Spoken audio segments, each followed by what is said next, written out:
বন্ধুরা দেখুন তো আজকে কি নিয়ে চলে এসেছি। একেবারে চকমকো করছে, একবারে টাটকা ফ্রেশ গলদা চিংড়ি মাছ। আজকে আপনাদের জন্য রেসিপি হবে এই চিংড়ি মাছ দিয়ে।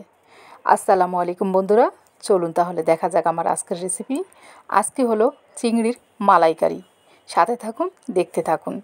তো প্রথমে আমি চিংড়ি মাছগুলোকে কেটে নিব।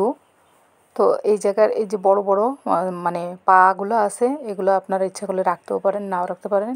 অনেক বড়, এর ভিতর শ্বাস আছে, তাই আমি নিয়ে নিব। তো প্রথমে আমি এই যে চিংড়ি মাছগুলো এভাবে কেটে, এই যে এর ভিতরে একটা বড় ময়লা থাকে, এই যে ময়লাটা আমি বের করে নিলাম। তারপরে এই যে ছোট ছোট যে পা থাকে এগুলোও কেটে নিব। আর লেজের কাছে যে শক্ত একটা তীরের মতন থাকে ওটাকেও পরিষ্কার করে নিব। পরে চিংড়ি মাছের মাঝখান থেকে একটু ফেড়ে নিলাম, ভিতরে একটা ময়লা থাকে শ্বাসের মতন, সেটাকেও বের করে নিলাম। আমি মাছগুলোকে কেটে ধুয়ে পরিষ্কার করে নিয়েছি। এখন আমি একটা পেস্ট করে নিব।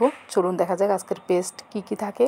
তো প্রথমে আমি নিয়ে নিয়েছি পোস্ত দানা, নিয়ে নিয়েছি 1 কাপ নারকেল কোড়া, দিয়ে দিলাম 1 চা চামচের মতন সাদা সর্ষে, 1 চা চামচের মতন কালো সর্ষে।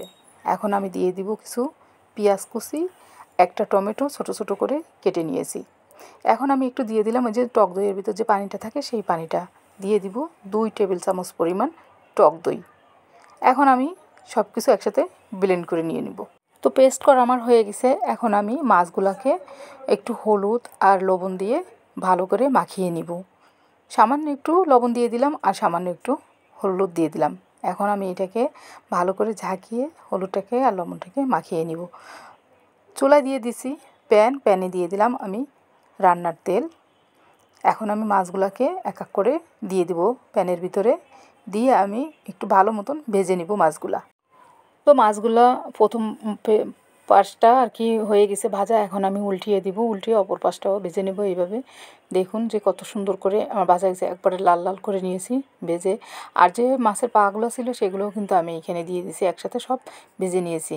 মাছগুলো আমার ভাজা শেষ। এখন আমি একটা প্লেটে উঠিয়ে নিব।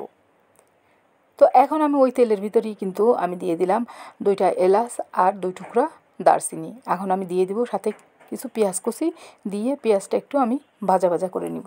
তো পেঁয়াজটা আমি ভেজে নিয়েছি। এখন এইখানে আমি দিয়ে দিব আদা রসুন আর হচ্ছে শুকনো মরিচ পেস্ট করা ছিল একসাথে, সেই পেস্ট দিয়ে দিলাম 1 টেবিল চামচের মতন। আর আমি যে পেস্টটা করে নিলাম তার দিয়ে দিলাম 1 বাটি।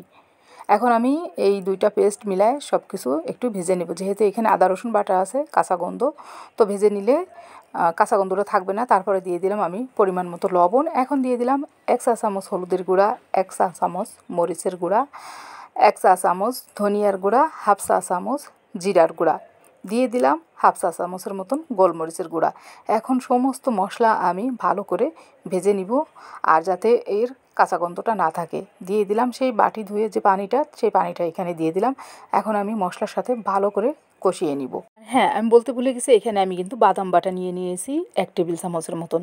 যাই হোক, এখন আমি মাছগুলো সব দিয়ে দিলাম এই মশলা কষানোর ভিতরে। দিয়ে দিলাম সামান্য একটু চিনি, দিয়ে দিব এখন আমি এখানে 1 চা চামচের মতন ঘি। তারপরে এখানে আমি অ্যাড করে দিব 1 টেবিল চামচের মতন গুঁড়া দুধ, দিয়ে আমি সুন্দর করে সবগুলো মাছের সাথে একটু ভালো করে মিশিয়ে নিব। এখানে সামান্য একটু পানি দিয়েছিলাম, তা দেখা যায়নি, অফ স্ক্রিনে দিয়েছি। সবগুলো রান্না করে এই যে এখন আমি সার্ভ করে নিয়েছি। দেখুন মাশাল্লাহ কত সুন্দর কালার আসছে। এখন আমি বরাবরের মতন একটু টেস্ট করে নিব। তো বন্ধুরা, আমার ভিডিওটি দেখে যদি আপনাদের ভালো লাগে তাহলে লাইক কমেন্ট শেয়ার করে অন্য বন্ধুদের দেখার সুযোগ করে দিবেন। আর আপনারা একবার হলেও এভাবে চিংড়ির মালাইকারিটা করে নেবেন। এমন নিত্য নতুন এবং মজার মজার ভিডিও দেখতে হলে ভালোবেসে আমার পাশে থাকবেন। আপনারা সুস্থ থাকবেন, ভালো থাকবেন। আবারও নতুন কোনো ভিডিও নিয়ে আপনাদের মাঝে চলে আসব। দেখা হয়ে যাবে নতুন কোনো ভিডিওতে। আল্লাহ হাফেজ।